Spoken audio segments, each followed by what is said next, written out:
Started. All right, go ahead. All right. Well, hello, everybody. And this is AC, as they affectionately call me around town. And we're going to have a nice little visit today. I guess I haven't done this in a while either, is talk a little bit about myself from the beginning till the present and let you know what's going on, and we can answer some questions or whatever about the past Cavaliers or the present Cavaliers, either one. But I was born in Washington, D.C. My mother used to tell me that I was conceived in North Carolina but born in D.C. So whatever that meant, that's what it is.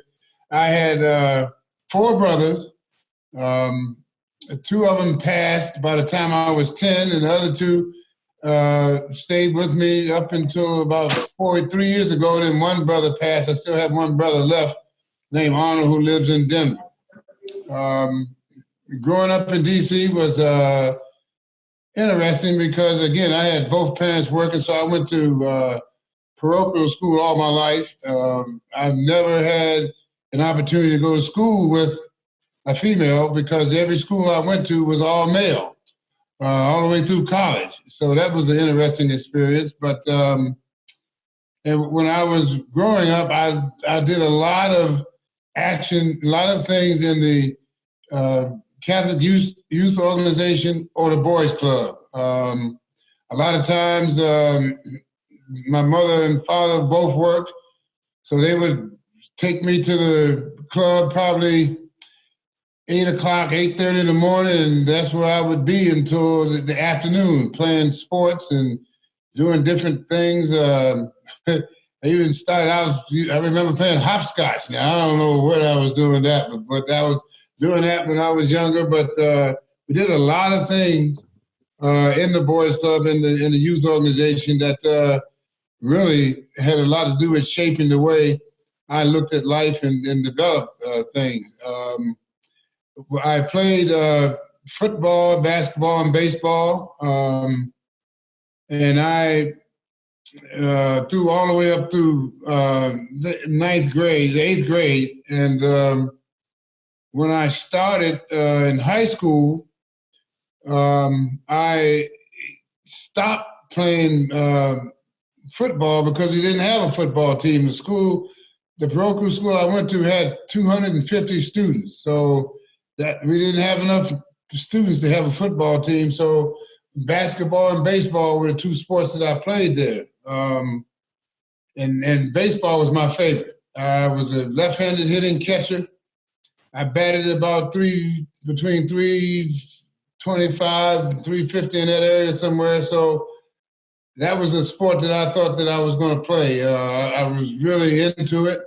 But when I was younger, though, at that age, it wasn't about sport then. I mean, even though there was a lot of things I had to do other than sport, because the way my parents raised us, I couldn't do anything until I finished my homework. So I couldn't go outside and play or do anything until that was done. So education was huge in my household because my father, I think the highest he went is the 11th grade, and my mother finished 2 years of college. And my father would always be a little bit upset with things because in pushing us for education for basically one reason.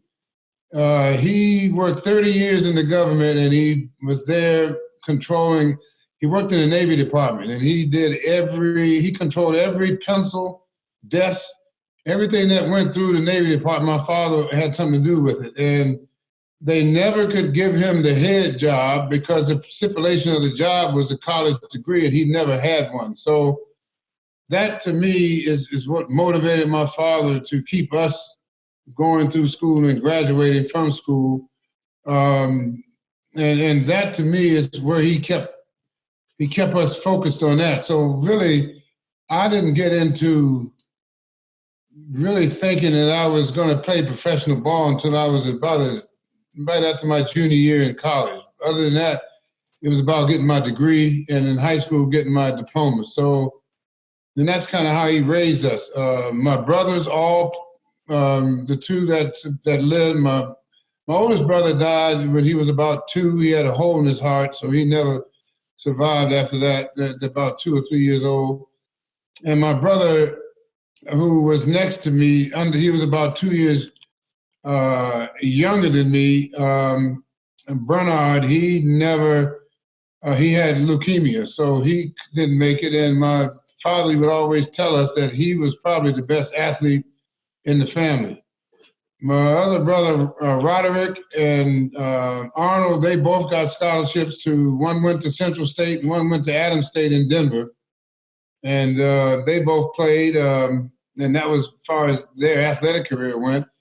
Both of them, my brother that just passed, Roderick, he went into the government for about 30, 40 years. And my brother now, Arnold, he works in the prison system. He's not a prison guard, I forget what they call him. But anyway, he's been with them now for about 20 years. So he's doing his thing. But and getting back to myself, when I went into college, like I said, it was all about education. So I majored in economics. I got a degree in economics from the University of Notre Dame. I had thought about grad school, but when I got picked #1 draft pick in the NBA, I think that kind of went out the window. So after that, I just kind of started following those lines, and I kind of stayed in that position. And I really, probably the most exciting thing I was most proud of going at Notre Dame was the fact that I finally made the dean's list my senior year, and that was I was really proud of that and happy of that, to make the dean's list. So and my family was too. I get a little emotional when I think about it, because I know how much it meant to my parents and to my father especially. But I'll get over it in a minute. But so then after I graduated and came to the Cavaliers, then things started to happen kind of fast. I mean, we went, because of being the #1 pick, all of a sudden I went from having little bit of media attention to attention everywhere. I mean, everywhere I went, there was people, there was always a camera in my face. And it just took me a minute to get used to that particular situation. And on top of that, playing with a team like the Cavaliers, being an expansion team, I had never lost that many games in my life. In one season, it was unbelievable. I didn't know how to handle that. So it took me a minute to adjust to that, and I don't really think I ever adjusted to it, to tell you the truth. But so I finally started getting a little bit understanding of how to deal with it. If you've been watching the Michael Jordan situation, now my form of leadership was a little bit different than Michael's, because I had a little bit more of to me, Michael was a mercenary feeling-wise. So I couldn't quite be as mercenary as he was as far as dealing with other people's feelings and how they accepted it. Now, I understand he had success doing that, but it was just tough for me. I would push people, but I couldn't push them to the brink of crying and going over the edge. But to me, he didn't really care about that, because he knew he had a winning formula, and it worked, but believe me, he left a lot of people in his wake. And if you notice, all of the people that are talking now, all people that don't have anything positive to say about it, even though they enjoyed the winning, they enjoyed everything that went along with it, but their experience was not something that they would like to go through on a 10-year career. So, but that's different leadership. And you could tell when Michael broke down about describing his former leadership, how he had to have a break, because he understands, but hey, that's what made him one of the best players ever to put on the uniform. So I tip my hat to him. But again, I personally just couldn't lead that way. And then I was more a guy that's going to lead by example. And I try to do it that way.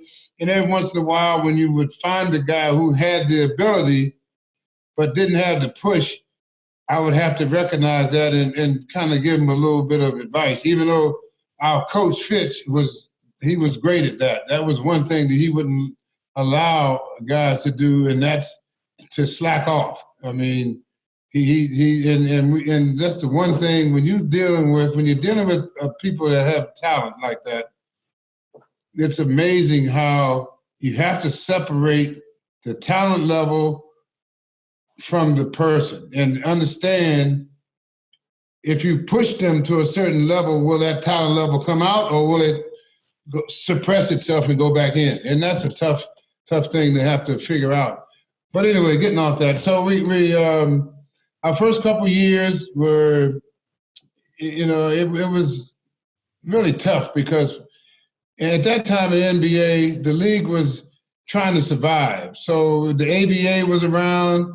As a matter of fact, I got offered the same contract from both leagues, which was collusion, but at the same time, I couldn't prove it. So that's just how it goes, when you're dealing with the big corporations at that time, dealing with that situation, the exact same, verbatim. So there was something going on there. But when I started getting involved, we won about 23 games my first year, and which means we lost 67 or some crazy number, and we had no respect, and it was tough because we got no calls, and all the teams like the Celtics and the Knicks would get all the calls, and you try not to put the blame on situations like that. You try not to be too reactionary to stuff like that. But when it's obvious, it gets obvious in situations that just was so frustrating. So as we started eliminating some of the guys who, see, the one thing that happens to you when you're in a startup situation or in a situation like that, you get so many people with so many different agendas and ideas, and you have to find a way to weed the guys out who don't have the same agenda. And it's tough when you're in a situation where people are trying to survive and raise their families and get money because they all are trying for one thing, to get that next contract, to go the next step. So it's tough to get everybody on the same page. I mean, you hear a lot of that on TV today, talking, when people talk about sports about that. But that is the hardest thing. And football is the way, and see, the way the owners have football set up, they divide and conquer the guys. So, and by contract situations, so you always have those little underlying rifts between players and situations because they don't have it to where a guy can actually express himself or do what he has to do and still be successful. So you have it's a tough situation, but we finally got to the point where we started getting people like Jim Brewer, Jim Jones, Campy Russell, Fritz Walker, Dick Snyder. When we started getting quality guys like that who focused only on one thing, which was is winning. Now, and it's a gift. To me, it's a gift to find guys like that. Because all guys like that, we were just lucky. Because you think about it, we started, and in 4 years, we made it to Eastern Conference Finals. And now you don't find that going on. I mean, people don't talk about that, but that is not easy to do when you're an expansion team. And we started getting quality players who all cared about one thing. And to me, that was the best experience I ever had in any organized team I ever played on. Because when you look at what it takes to become a winner, just like going through watching Michael Jordan, to get everybody on the same page is so hard when everybody's trying to get a contract, everybody's trying to support themselves. It's difficult. But when you get that utopia, man, that is the best feeling in the world, is to have all 12 guys on the same page, and you go out at night And the only thing you focus on each night on that floor is the W at the end of the game. That is the beautiful thing, because nobody cares about the points. The points come a lot easier when you have a situation like that. Nobody cares about who gets the credit, because everybody gets the credit when you win. I mean, it's just, but to get everybody in that same mind frame is just so difficult, so difficult. And again, that was probably the best time of my life. Those years with the Cavs, from the miracle year before the miracle year, and those next 2 years were the best time, because that was when it was just it was like we were gifted. God gifted us with 12 minds in the same direction. And in the city, oh man, the city they just fell in love. We were the first girlfriend, and nobody forgot that. And it was just great to have it all. People still talk about it now like it was yesterday. And it was just it was a great experience. And every player that was around on that team during those times, all of them come back to visit, and a lot of them still live here. And so it tells you what it meant to the players, what we went through and what we did. And then as after that, then I went away from basketball. I went into private business for a while. I got into contract packaging, which we would package stuff like landmines, tank engines for the government, and we would do stuff like carnation milk with Maxwell House coffee, that kind of stuff. We did a lot of that, and the problem with the landmines and the engines and all that stuff we used to package, the government put so many restraints on you that we couldn't, after a while, our margins were just too low to make success out of it. You had to be a huge company to really make it work. And the government is almost like they don't want to let you make it work. They just want you to help them. So I was like, I don't think I want to stay in this. So that's when I got out of this, and I went into broadcasting. And I really didn't do it on purpose. I kind of was looking for something to do, and I started doing the Big Ten, and I started working in the Big Ten. I started doing games in the Big Ten, and right after I had retired from basketball and started doing that and coming back, the Dallas Mavericks wanted me to work for them to broadcast games. And I worked with a guy named Frank Gleber, who was one of their best ever for CBS. And I learned so much from Frank.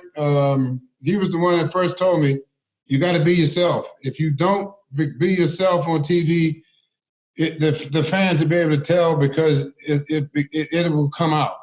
And he was right. And so I learned a lot from Frank, and then I got a chance here with the Cavs. And really what happened, somebody got sick. I forget who got sick. And they asked me to do the game, and the rest is history, I guess, and that was it. And I started with Michael Ray guy. He and I did it for about 5 or 6 years. And then I started working, and then that's when Dan Gilbert bought the team and Fred took over. And now John Michael's my partner. But it's been a great situation. I enjoy because it keeps me around a game that I love, but it also keeps me young, because I'm around the young guys, and you need that exposure to have some young thoughts, because sometimes I just say, well, I just don't want to be bothered. But at the same time, then sometimes I wonder, man, I used to be young at one time, because, man, it's some of the things they do and say, I'm like, wow. Then the music they like, ooh, boy, I can't understand the words. But other than that, it's been a good ride. And I think when we were kind of floundering around, and you know how lucky it is to get a guy like LeBron born in your area, and we actually we got him. I mean, that was such a stroke of luck that happened. sometimes I wonder if it was luck or if it was the NBA making it happen so we could get LeBron so it could take a floundering franchise and raise it to another level. I don't know, because, business is business. So, but at the same time, I mean, to get a guy like LeBron changed everything, not just for the franchise, but I mean for the league, because he started things that I think his vision. The one thing he never did is forget where he came from, and to put his money into what he's doing with his school in Akron is unbelievable, and the results that he's getting is off the chart. I mean, those kids are really, every one of those kids that graduate from that school will keep LeBron in their hearts because he will change all of them's lives. And you should see it's immaculate. That school is, I mean, LeBron takes that place to heart. Those kids are respectful, man. He's just doing a great job. And I've never seen that many, I've never seen players, a player like him, rather, put his money where his mouth is. Most of them don't do it. They talk a lot, but they don't do that. And he's done a great job of not only the kids' focus, but he also gave a lot of money for their parents to get their GEDs. And it's just amazing what he's done. I mean, and I don't know, now I think he's getting a little too political, but at the same time, I just threw that out there. But at the same time, though, he's been great. I mean, and he's done something that I don't think anybody in the history of any sport will ever do again. And that is the fact that he took two separate teams in 8 straight years to the NBA Finals. Now, that will never be done again. I don't care what sport it is or what player it is. To do that is just unbelievable. I mean, because granted, he went to Miami. Miami was in the dregs. They weren't doing much. Took them to the finals 4 straight years. He comes to Cleveland. I think we won 19, 18 games that year, and we went to the NBA Finals that year. And for the next 3 years, and won a championship. I mean, so he's done something that will never be done by any athlete in any sport in lifetime. So he's changed the way we function as a franchise, the way people look at the Cavaliers franchise. And I really respect him for that and really appreciate him for what he's done for the team. He's and while he was here, our broadcasting team, we've won 3 Emmys since that time with him being part of it. This year we've been nominated for another one. Let's keep our fingers crossed. But so things have been going pretty solid there.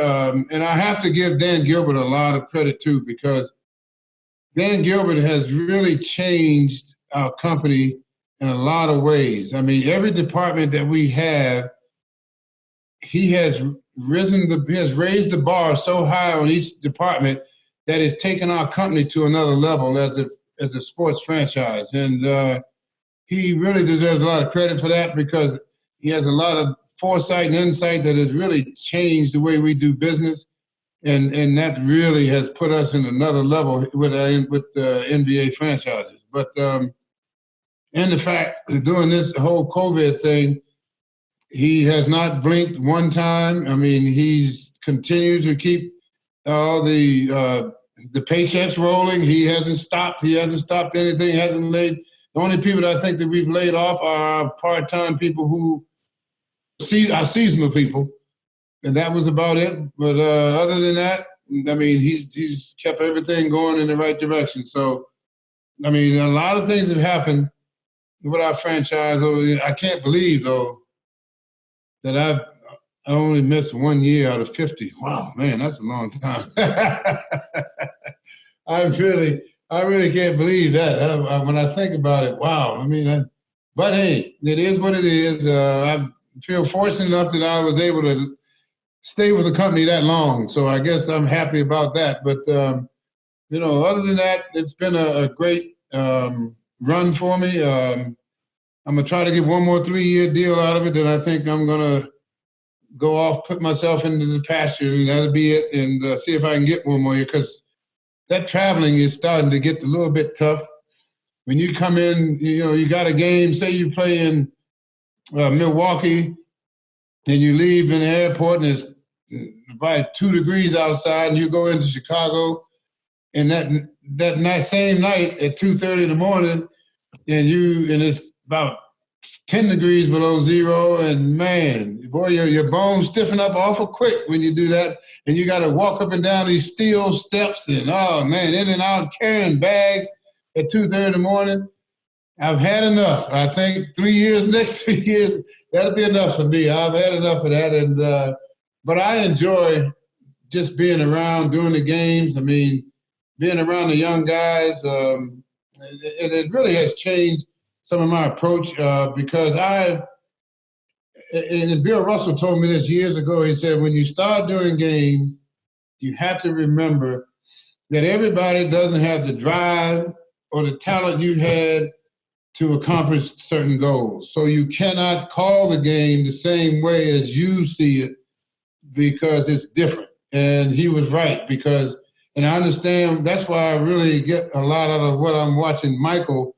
It is because that's how he visioned the game, how he looked at the game, and it's just different. I mean, because you just have a tendency to want things to happen certain ways, because that's how you envision it and how you see it and how it is. But other people who might not be as gifted or might not be the same mindset, they don't see it the same way. So I have to kind of back down. And sometimes I get a little too excited. I have to say that. And I might, say things I maybe should back off of because of my view of the game and how I think it should be played. But, I enjoy it, and it's been a good run. So, but other than that, I just hope that everybody can, we stay healthy here, and get over this little problem we have now. I think I just want it to become a situation where we can get back to normal, because if this is going to hurt a lot of people, and it's already hurting a lot of people, and I think we have to stay together and be together to make this come through this thing, and we can all get back to our normal life. But if you have any questions, I'll be glad to take any questions, and whatever you have, we can talk about whatever you want to talk about.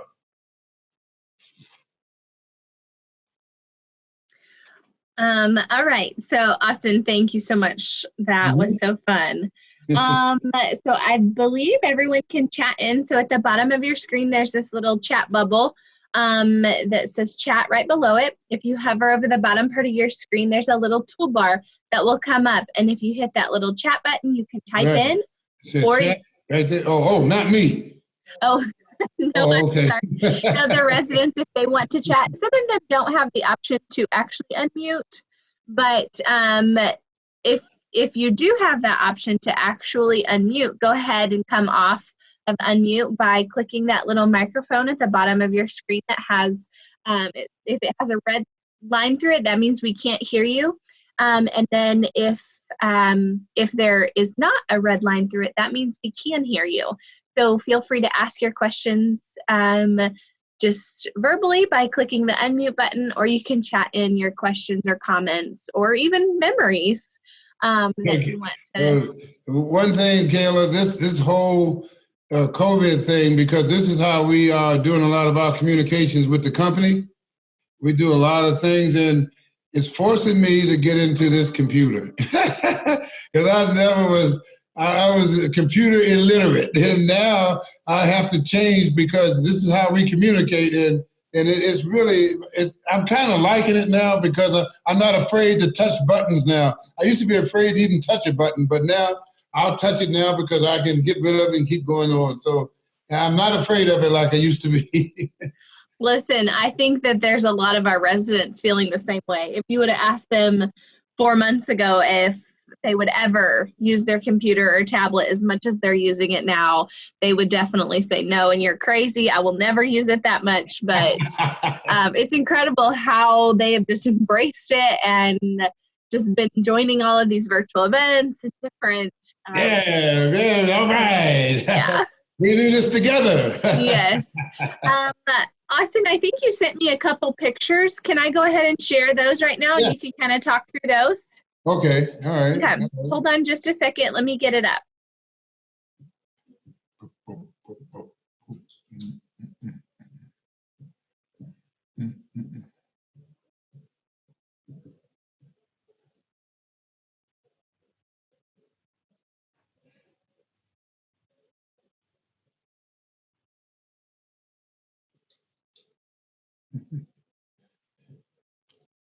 All right. Can you guys see my screen okay? Yes, I can see. Okay. Okay, perfect. Well, those are the picture on the left. That's from my rookie year. If you can tell by the way the Cavaliers are spelled out. That was our first logo right there, and that to me is that was one of my favorites. And if you can tell, I was a little heavier then too, because back then you had to have a little more meat on your bones to deal with the way the NBA was set up then. So, but that was from my rookie year. Now this here, the one on the right side, you can tell I'm a little thinner there because the league has started to change and we were getting more into more conditioning and not being worried about weight gain and all that. It was more about stamina and being able to run longer and things like that. So I've lost several pounds there. That's why I look thinner in that picture than the other one.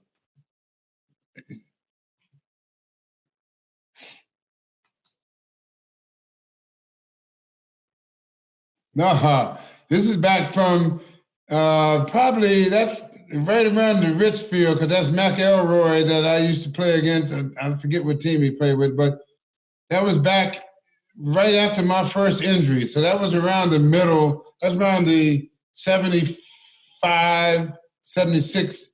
Well, actually about 75, 76, 77 year, around in there, as you see from the short pants. That definitely was the early years. That's when I carried a mustache then. And I used to, I got rid of my mustache because I used to dye it. And the dye was burning my lips, so I had to get rid of it. I got tired of putting the dye on it because it would hurt my lips so bad. I just stopped doing it. Now that picture there, well, the one you just flashed. Now that's from the Notre Dame days. That's when I was at Notre Dame. I was a freshman then, and I was going in my sophomore year. I had on a Converse shoes there, which that's all most players wore back those days, and that was at the Notre Dame days. This picture on the right here is they picked the all-time starting five for the Cavaliers, and I was fortunate to make it with Mark Price, Larry Nance, Brad Daugherty, and Sean Kemp. So, and that was the first one they've ever were ever elected for the Cavs, all-time starting team, and that's what those pictures there were all about. Yep. Well, I had a lot of hair at Notre Dame. I could use it now. Oh, that's too fun. I just love how just raw honest you are about, your mustache and your hair, and that's just so fun. So, yeah. I mean, that's kind of my whole thing. It's hard for me to fudge. I'm not a good fudger. I don't do that well. My mother used to always tell me, she said, I can always tell when you lying, son, because you cannot hide it. Oh, that's a good quality to have. Yeah. So there's a couple different chats that came in. Did you see those kind of pop up? Or do you want me to kind of go back and can you go back because it was only like half of the question. The whole question wasn't there. Yeah. Okay. So Mario commented in and he said, could you speak a little more about your experience of feeling younger because you are broadcasting and being closer to the young guys? Well, what it is when you're around young people, it has a tendency to make you try. Not, I can't keep up with them. I don't try that, but it just some of the things they do, as far as how they things they like to do, how they function, the way they play around with each other. I mean, those kind of things kind of keep you, from being sedentary and just kind of just like, man, it just keeps me lively. And before the games, how they act after the game, I mean, it just keeps you. You don't actually become younger. Your thinking process doesn't slip away into being old. You stay younger. So that's why reading books that are, I like to read books that are about the present as opposed to the past, and just to keep me up on things like that. I just do it that way, and even though now I'm reading a book about Winston Churchill, but I like that. I like history too, so I try to do a lot of that. Different figures in history. I just get fascinated by watching, reading about them and how they function and what went on in our society when that part was going on, when they were in their heyday. So that's kind of what I do. I just try and stay as mentally active as I can. It's hard, but to me, that's what you have to do if you're going to try and keep up with things. That's what you have to do. You got to keep yourself functioning. When you start to get to the point where you don't want to function, then that's when things start to slip. And I already know things are starting to slip, so I'm gonna try to stay up on it as much as I can. Very good. And there was another chat from Gina and Pat Finley. Hey guys, how you doing? They said, "Hi Austin, what are you doing with helping the children these days? We know you are very involved. Thank you very much, Austin." No, well, thank you for asking. Good to see you guys. Can't wait to have a chance to sit down with you. But yeah, right now we're doing a lot of stuff with the school systems. Reading books to kids. This morning I did one of my favorite books is about Never Giving Up by Steph Curry. It's about him and becoming a NBA basketball player. And so I do a lot.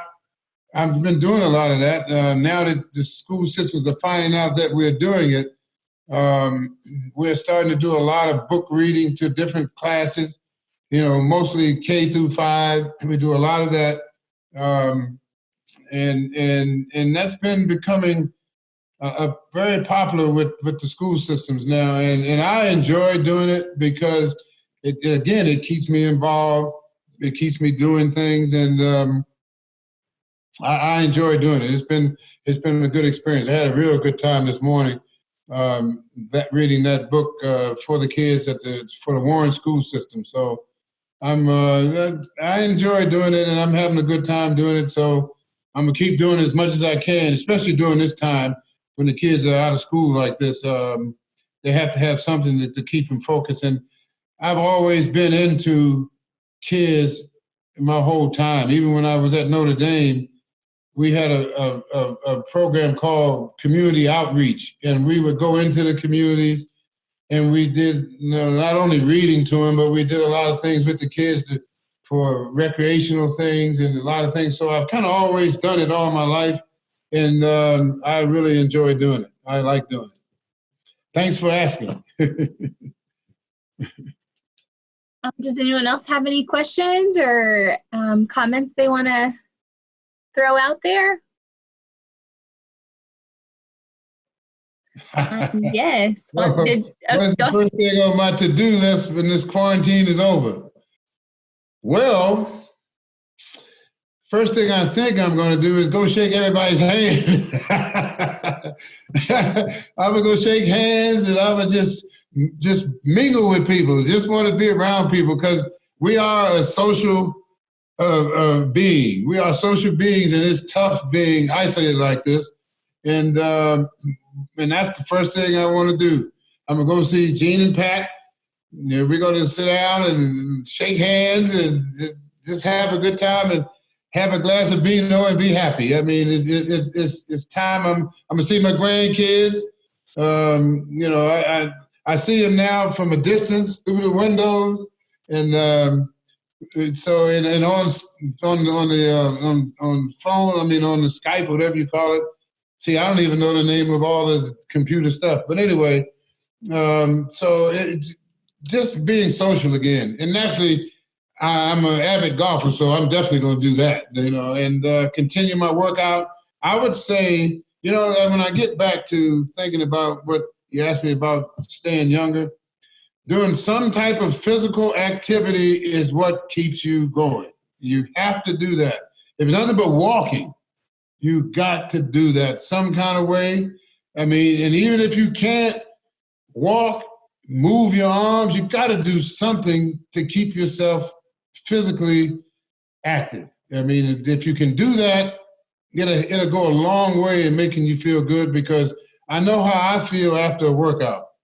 And after a while, your body will reward you if you work it out. If you get your body used to working out, it will reward you with feeling better once you get it used to that. Because after a while, like now, if I don't work out for about a week, believe me, my body will let me know that. And I know, and as soon as I get back on that treadmill or walking or riding the bike, then right afterwards I feel much better. So, I mean, working out, doing some type of physical activity is so important. Very good. So you spoke a little bit about your grandkids. So you have kids. Were any of them play sports professionally, or? No, my son, high school was about far as he went, and that was it. And really, it's so much pressure. I mean, if you look at what's going on within the Michael Jordan thing, his kids. I mean, I remember when his kids first started playing. His two sons, they had to hate sport because people were just, I mean, they couldn't do anything without every dribble they made, every play they made was scrutinized to the utmost. And I mean, it couldn't have been fun for them. It couldn't have been fun because I know how I felt when I was starting to play and people were all up in your face. You know what I used to hate? If you look at, as soon as you go for an interview, everybody sticks all those microphones in your face. Boom, all up in your face like that. I used to hate that to the point where one time we were in Chicago somewhere and I went to do an interview after the game and they all jumped in my face and I just pushed them all back. I almost knocked a couple people down. But it just made me feel so claustrophobic and it just, oh man. But I hate that. I mean, and I don't know why athletes don't do that anymore. Don't separate themselves from that and at least have a little respect and have a little distance. Speaking of interviews, the last game we had on the 10th of March, that's when the COVID first started. And I came out of the locker room to go do an interview and have an interview. And right then, they were starting social distancing then. They were interviewing the Cavalier players, and they were about 12 feet away from the reporters. And I was sitting there thinking, man, why would they do something like that? That is the most ridiculous thing I've ever heard. Now I'm like, wow, that's what they had. That's what they should have done. I mean, exactly. But I remember that night vividly that I couldn't, when I came out of the locker room, I was like, why is everybody standing on this side of the hallway and the players standing way over there? I mean, it was really a different scenario. Anyway, I just kind of went off on a tangent there. But Oh, that's good. So a couple more questions came in. Tell us about your favorite year in the NBA. And then the next one is, what advice would you give to kids with a big dream? All right. My favorite year was probably the Miracle Year. That was the year before the Miracle Year was good too, but we didn't make the playoffs, missed it by one game. But that Miracle Year was unbelievable because we started that year at 6-11. And everybody was wondering, well, what's wrong with the Cavaliers? What's wrong with them? They should have made the playoffs last year, and this year they start out, they can't even win. They're not even close to 500. And that's when we got Nate Thurman. And once Nate Thurman came to the team, we never looked back. And we ended up winning our division that year, which was unbelievable after what we came back. And that was probably my most, because that was the best team, again, like I said, I ever played on. It just was going to work every day. I wanted to do it. I mean, and when we played games, we knew, that if you didn't have us down by 15 points with a minute left in the game, we could beat you. I mean, that's just how good we were and how together we were. So it was just that was my favorite year. What was the second question? It was what advice would kids about achieving their great dreams? Yes. Yep. Well, it's funny you said that. They asked that question because the book I read this morning to the city, Warren City School District, it's about Steph Curry. It's called Never Give Up. And that was exactly what the book was about, dreams and going after your dreams. I think I would tell kids to, first of all, you got to have a dream. Second of all, you never give up on your dream, even if it gets difficult. You try and find ways to keep your dream forefront of your head. You got to keep it in the forefront. You can't let your dream slip to the back because of obstacles. And you'll find out most people who are successful in this world have had a lot of setbacks, but they didn't let the setbacks stop them. And it's something that is so important. My father used to tell me and my brother, and that, and he kind of lived by that too, about the quality of life. Is how you handle your problems in life is what's going to determine your quality in life. Because life has problems everywhere. So you want to be able to take a good, solid look at your problems to be able to come through them, because the way you handle them will be the way your quality of life will turn out, will become. And I find that to be pretty true. But as far as accomplishing your dreams, you got to keep it in the forefront. You cannot let it slip to the back.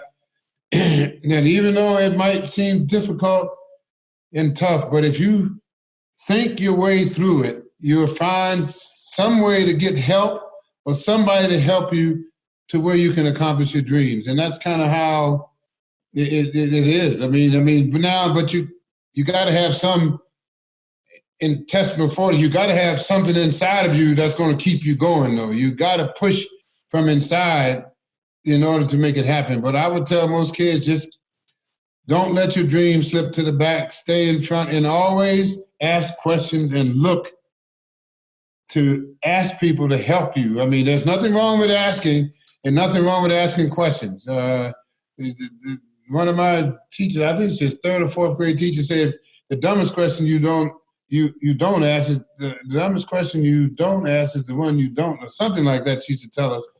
And as I got older, I remember that all of those things are true. Very good. And then somebody else chatted in, Sam, was it hard to balance a family and being part of the NBA?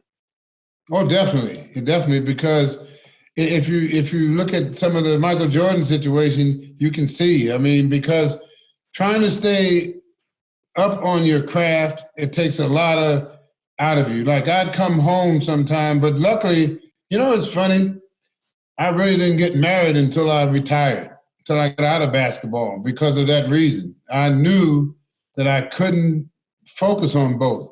I had to do it, and it was tough. And I know it would have been hard,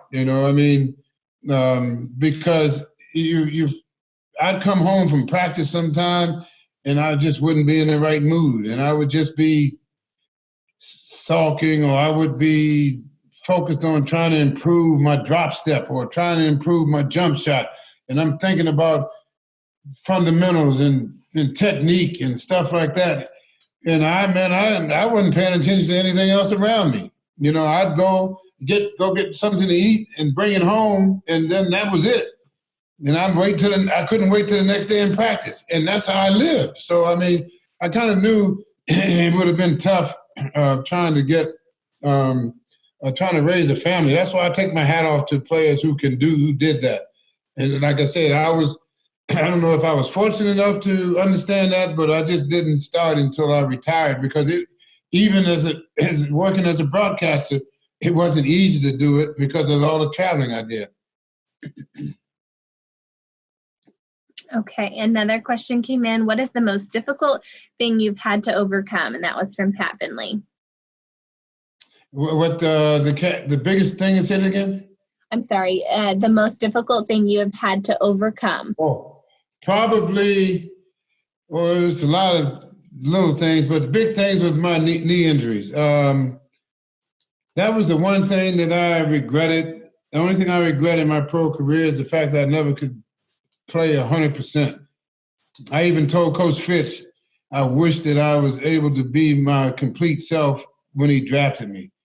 Because after my first year, I never was the same. And I think my knee injuries really, I always wondered myself what it would have been like had I been a healthy playing.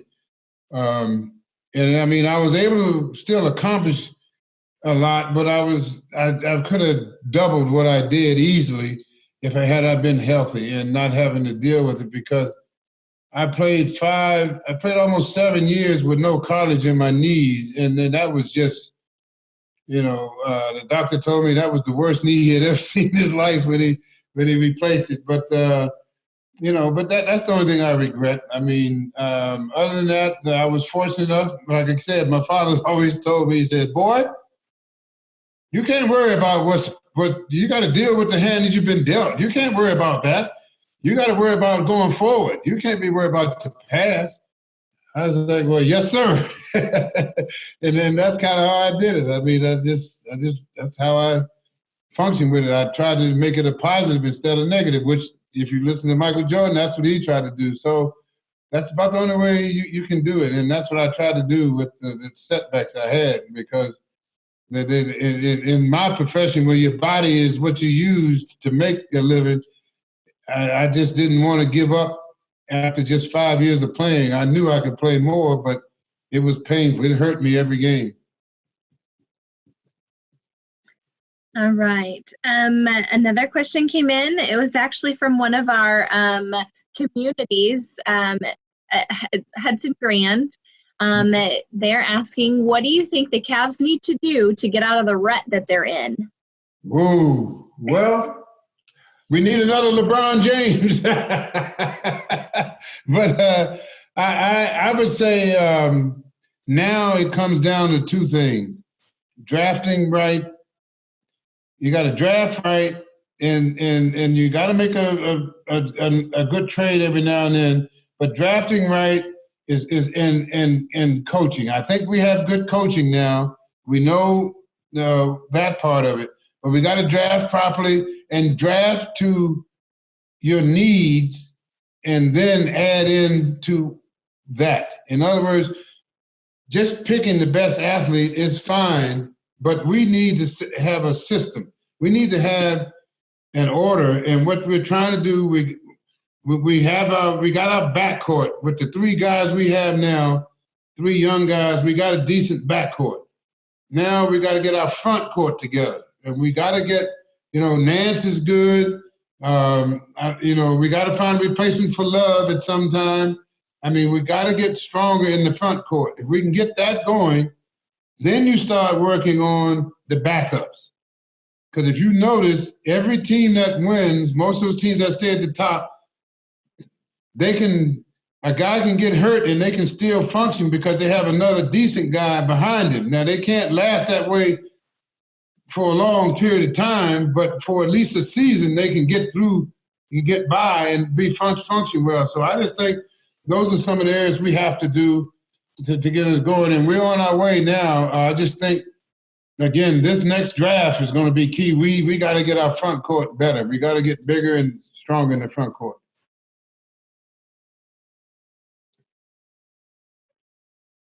All right, there's a couple more coming in from an iPad. I think it's one of our residents. I think, but just being an iPad, I'm really not 100% sure. They said, I like your philosophy of keep moving and being around young people to keep you young. Yeah, well, I just, I don't know. I basically say that because I'm around them all the time. You know, and I can't help it. I got to be around them. So that's kind of how I look at it. And but staying active is I think the most important for us.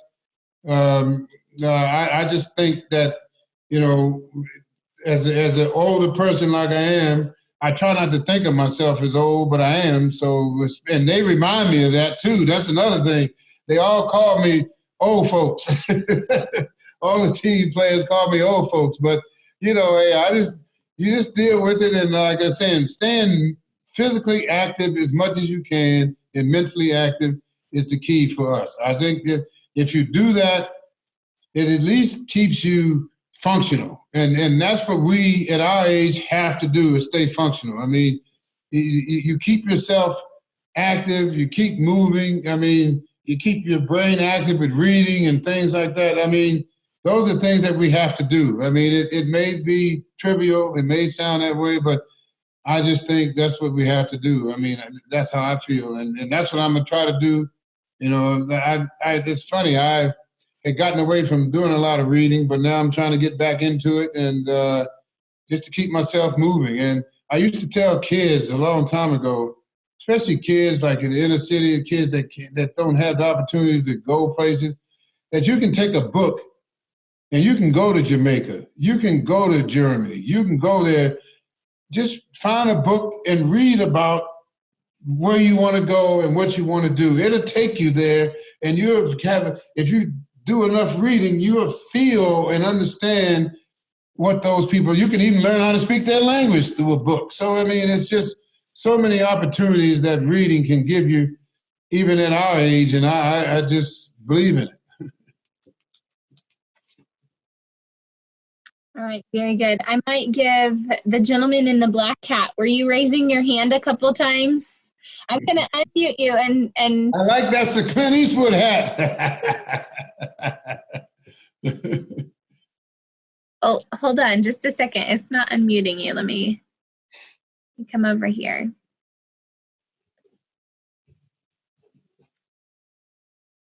All right. So when I hit unmute, it should ask you if you will allow. There you go.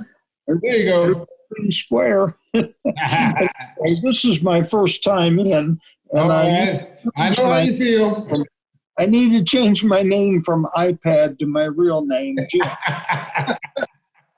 But anyway, I've enjoyed this. Yeah, this is my first time into the conference thing, meeting and everything, and I've enjoyed it. Yeah.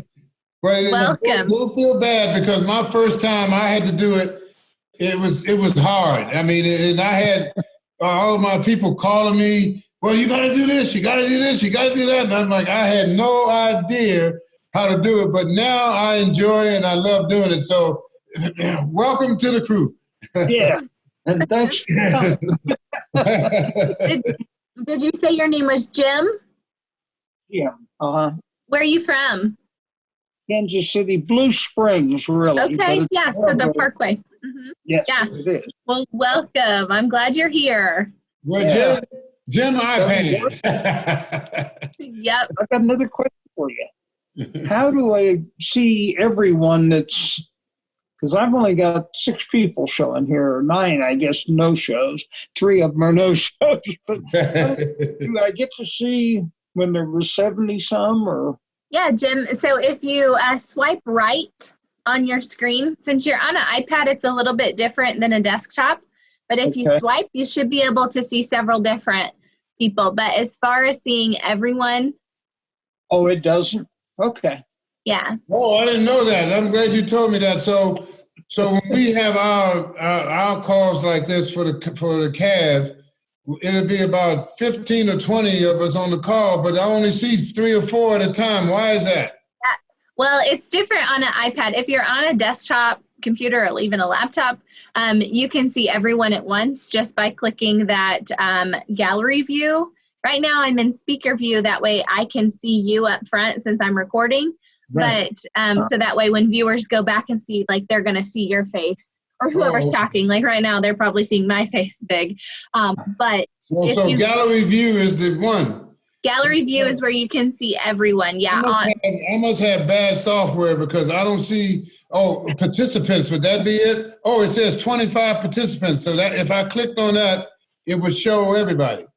Well, actually up in the top, well, first off, are you on a... Over my top right, there's a blue arrow, and that's it, facing to the right. Yeah, so there's probably like a little, like, right beside that blue arrow, there's probably 9 little squares. Yes, right.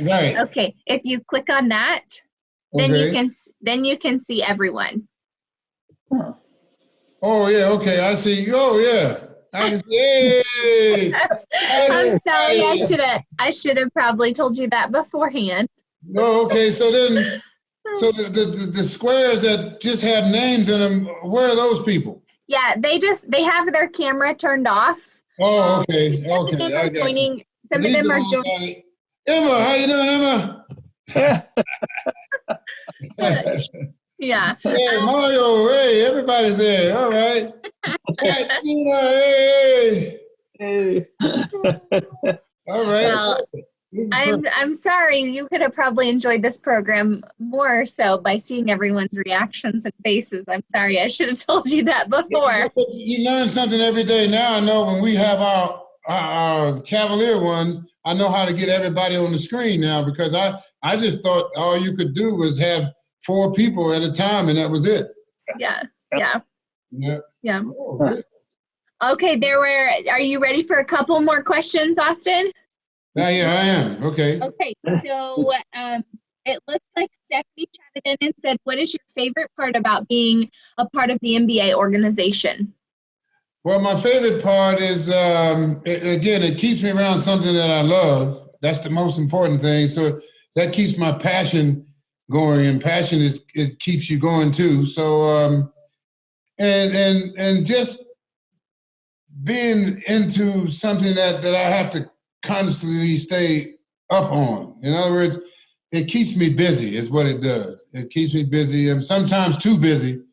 I sometimes don't want to be that busy, but if I'm going to be part of it, I got to stick close to it. So that's probably what I do. And that's probably why I like it. And again, we have an owner who is a very progressive type guy who understands and is always taking us to another level of trying to push the envelope a little bit. And that is what I like too, because that keeps us and keeps everybody on your toes, and it keeps you focusing on what's going forward and what's not. I mean, some of the things, just to give you a little bit of insight on Dan Gilbert, what he would do, well, he still does it. Once a year, he takes the team up to Detroit, and he go into his conference room, and he gives them all an opportunity to get involved with any of his things that he's getting ready to get involved in or doing. Like the 4D mask that you can wear at a game and stuff. He bought that company, he was part of that company 5 years ago, and he gave the players an opportunity to get involved. I don't know if they did or not. When the football helmets came out, and they changed the way the football helmets are made with the little thing in there for compression and all that. He had a company in that too. He gave them opportunity to get involved. So there's a lot of opportunities that he gives them, and most owners don't do that. Most owners just don't do that with their players, and he's just a good guy to work for. And I'm actually happy that I was able to stay around long enough just to be with him and understand him and listen to some of his philosophies and the things he thinks about. And that kind of thing. So it's been that's one reason why I'm happy I was able to hang around for a while, because people like that I like to kind of rub shoulders with, because they make you smarter. Very good. Okay. So last question. Emma, do you want to just ask it? Emma. Sure, if you want me to. Go right ahead. I just asked, I'm always curious, when you played, which team did you think was the hardest to play or the biggest rivalry? I'm always interested to hear from your perspective versus everyone else's, what the biggest rivalry was. Well, when we were going through our little time during the Miracle years and all those years, the Celtics were our big, the Celtics and the Knicks. But basically, the Knicks had started to fall down. They won my rookie year, they won a championship. Then the next year they met and they won it. So my first 3 years in the league, the Knicks won 2 of the 3 championships. But after that, the Celtics. The Celtics were the team that's who we lost to in the Eastern Conference Finals. And if Jim Jones hadn't got hurt, we'd have beat them. And I think we would have won a championship that year, because the Phoenix Suns were coming out of the West that year, and we had already beat them. We were so anxious to play them. We were hoping if Jim hadn't got hurt. Well, I'll never forget, we were playing Phoenix, and we were down by 20 points going into the fourth quarter. And we ended up beating them by 15. I mean, actually, no. That was the second time. But the first time we ended up beating them by about 5 points. And I'll never forget that. And we had not lost to them that whole year. And we were just ready. And when Jim got hurt, man, that just, because we were a well-oiled machine. We were actually Fitch. He substituted 5 at a time. He got a little upset at the team way back in the beginning of the season. And so he just took all 5 guys out and put all 5 new guys in. And we won 3 straight games like that. He never changed. He kept that going the same way. And that's how we were functioning. So when Jim got hurt, that took a guy out of the unit, and putting the guy in that wasn't playing, that hadn't been playing, we just weren't the same team. And that hurt us at the end. But that was probably my best time in the organization. All right. Are there any other questions? Hey, Jim, you got it right on there. You got your name. All right. I'm learning. That's right. Get older, you sometimes are afraid to press different buttons. Yes. Well, I know, because I've always been that way. Yeah, doesn't know where it's going to go. My grandkids, they're ready to, they go, well, give it to me, Papa, I'll do it. And I'm like, what? I give it to them on purpose. Yeah, because they're much better than me. Emma, I want to see your dog. I want to see your dogs. Oh, okay. Puppy. I've got 2 of them. I don't know if they'll both come. Come here. They came up to you earlier to see. There. Hey. All right. Okay. Gina, how are your puppies doing? They're good. They're good. Good. I mean, they don't behave, but they're good. They're simple. But They you know who my heart was? Oliver. Oliver was my man. Oliver was your man. I know. You're so sweet. Mine too. Pat, he'll do too. Second best.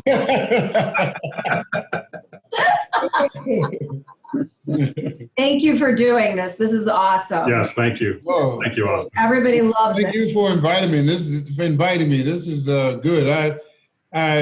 You get so used to being social that you kind of miss being social. And then when you get a chance to be social, you kind of just go overboard. You just talk too much. You just keep going because you're so anxious to do it and so happy. And you guys, Mario, you guys have been, I enjoy the company, and Gina, that birthday. By the way, Happy birthday to you. thank you. And I love the hot flash video. Oh boy. But you know me and my hot flashes. I'm telling you, I used to feel so uncomfortable because I didn't know what to do. I was just. It was perfect. It was perfect. Oh man, I was like, well, man, should I get water or what should I do? It was perfect. It made me laugh, and I loved the singing at the end. Well, I'm glad those days are gone. Oh no. No. Patsy, Patsy. how are you? Have you been there the whole time hiding? Well, I went inside and I said, is he still gabbing away in there? He's having a good old time in here. I love it. Hugs and kisses to both of you. Thank you, guys. Thank you for keeping everyone safe and everyone active. Appreciate you. Yep. Thank you, guys. We really appreciate it very much. Austin, thank you. Oh, it's my pleasure. Thanks a lot. Yeah. Been enjoyable. Yep. Very good. All Been right. Yes, it has been a great time. I appreciate you, Austin, and actually Mario. Thank you for the connections that you had and getting in contact with me. I know it started with Gina, so I just bring everything together. But thank you, Austin. Oh, thank you, Mario. It's been a pleasure. Terrific. Yes, very good. I know we'll be able to do something fun again soon. Yeah, I pray. I got my fingers crossed. I mean, Yeah. Hey, as they say, this shall pass. It shall pass. This too shall pass someday, and we can get back to normal living. yes. Yeah. Very good. Yeah, Austin. Yeah. All right. Well, thank you for everyone joining us today.